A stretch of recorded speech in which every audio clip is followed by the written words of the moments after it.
In tonight's Health Edge, for the first time in more than a decade, new treatment advice for 3 common sexually transmitted diseases. Dr. Nandy, which 3 are we talking about, and what's the change here? Yeah, it's really important here. The 3 we're talking about are rapidly developing resistance to antibiotics: chlamydia, gonorrhea, and syphilis. They infect more than 200 million people yearly worldwide, and it not only affects the quality of life, can cause serious illness and sometimes death. So we're talking about some serious stuff here.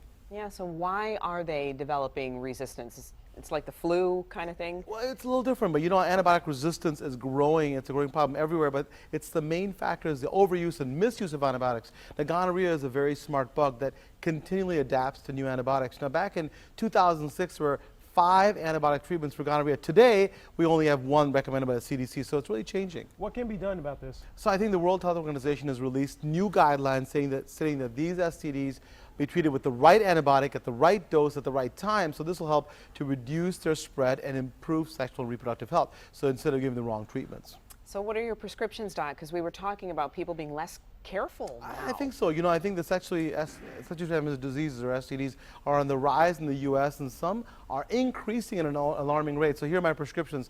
Number 1, have a long-term mutually monogamous relationship, which means that you agree to be sexually active with one person who's also uninfected. So really important. Number 2 is use condoms. They're one of the most effective ways to protect against STDs when used consistently and correctly. And also get screened annually for chlamydia and gonorrhea.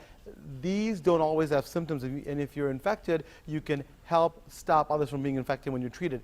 And lastly, if STDs are diagnosed, make sure your partner is treated too, because both of you need treatment at the same time to avoid getting reinfected, and the cycle continues on. Some important advice, Doctor. Thank you very much. Hey, my pleasure. If you have a question for the good doctor, go ahead, email him at drnandy@WXYZ.com or send it to us on Facebook or Twitter.